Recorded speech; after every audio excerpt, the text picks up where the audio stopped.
When people ask me why I joined the society, I always give them the same answers. To get my hands on sick weapons, because the work was fun, and because I liked busting my butt and actually getting rewarded for it. Sure, the society talked a good game about spreading freedom and protecting the Sky Realm's peace, but it wasn't like I ever set out to be a hero. But hunting primal beasts with badass seal weapons? Sign me the hell up. Too bad there weren't enough weapons to go around. Only the best of the best become weapon contractors. Of course, I knew from the start I was contractor material. Wasn't long before I was making a pact with the Spear of Arves. What a hot little number. Now, did I feel bad for those who didn't make the cut? Yeah, a little. But I earned my position, and no one was gonna take that away from me. It wasn't about becoming rich or famous. It was about proving my worth.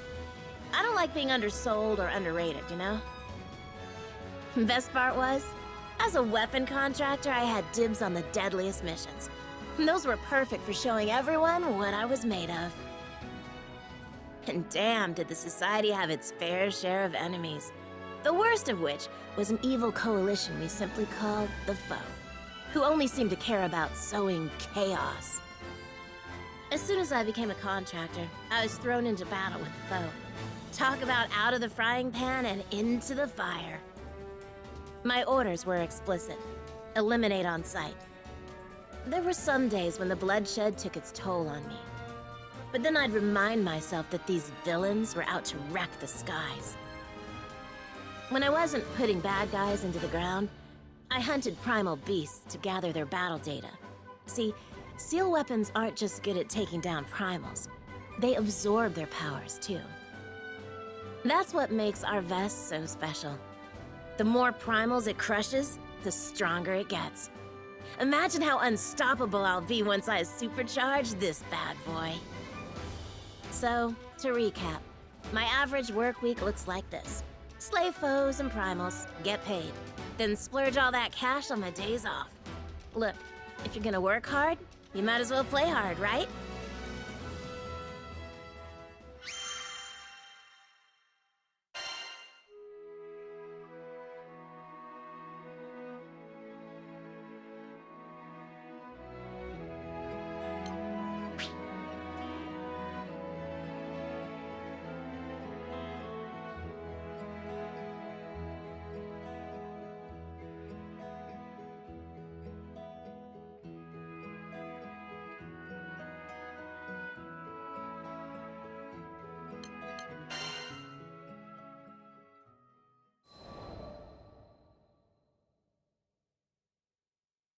Before I joined the society, I used to lead a group of knights.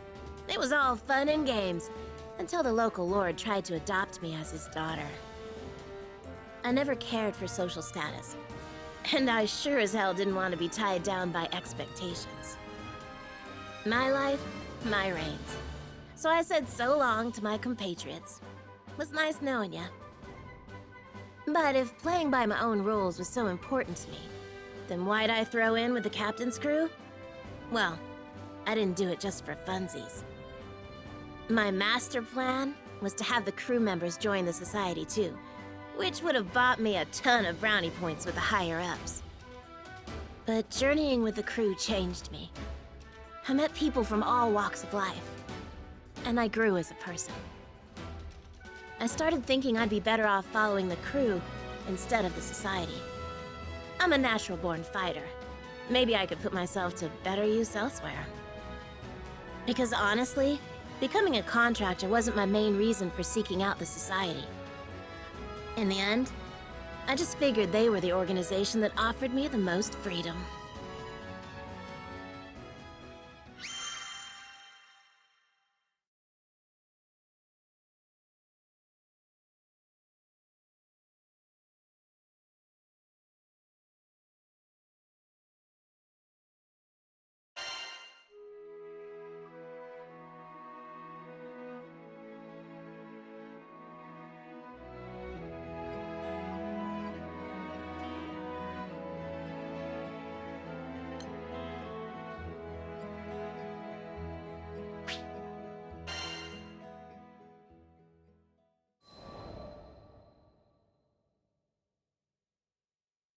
So if it wasn't clear by now, I like doing things my way. Which brings me to a constant thorn in my side. Vasaraga, the annoying half of my two-man cell. Considering it was Drill Sergeant Ilsa who assigned us together, I figured she knew what she was doing. Yeah, no. Vasaraga and I gelled like oil and water.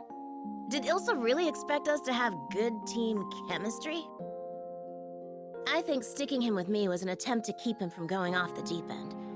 Only later did I find out he'd been through some pretty traumatic events in his life. It scarred him, both physically and emotionally.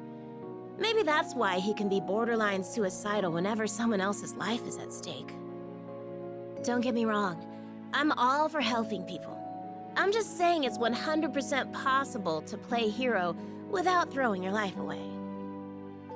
I remember this one time when we got trapped in a life-or-death situation because of his screw-up.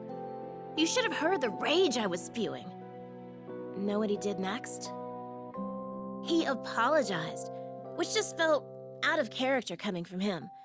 Like, even though it was your fault we're in this mess, don't just throw in the towel, man. Ugh, it was so frustrating. Who knew that big lug could be so sensitive?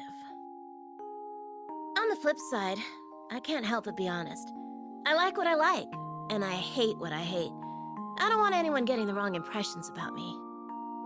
I might say things that ruffle a few feathers, but I stand by my words. I can't take back what I've already said. Anyway, I'd rather be true to myself than be something I'm not. That's just the kind of gal I am.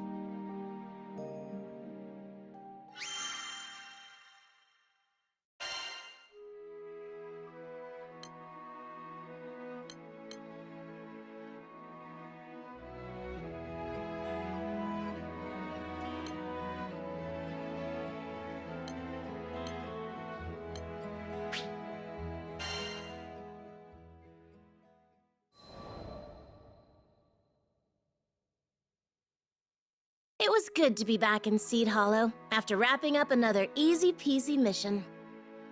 Since my schedule was empty, I decided to hit up a cute little cafe for some much-deserved cake. Hello there! Some little kid I've never seen before walked right up to me, his eyes twinkling with starstruck awe. He got down on one knee and said, Will you marry me? Was this kid for real? Did he even know what he was asking? You've got guts, little man.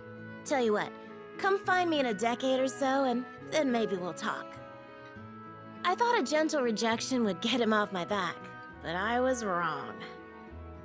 If you walk away now, you'll be making the biggest mistake of your life. I knew better than to take the bait, but I had to admit, I was sort of curious. Okay, hotshot, I'll bite. Why are you asking a total stranger like me to marry you? At least he had a good eye. Credit where credit's due. Because I know you're strong. You make stomping monsters look so easy. Oh, and you're really pretty too. Wow, what do you know? A sweet talker. And your spear is wicked cool. How many monsters can you shish kebab with that thing? I should have known. Boys love the heroic stuff. 10, 20? It doesn't matter. The real prize is in hunting primal beasts. Oh, wait, you guys don't call them that. I meant primeval gods. I've got a soft spot for children, especially the ones who hang on my every word. You try ignoring the adorable little scamps. In any case, it seemed clear that this boy was genuinely head over heels for me. So, how about it? Will you marry me? Nope. Aw, come on. Word of advice, don't spring a marriage proposal on an unsuspecting woman. Catch you later, little man. Maybe we'll chat some other time. I ruffled his hair and started walking off. I'm not giving up. The tyke knew how to dream big. If only a certain grumpy lug I knew had the same level of optimism.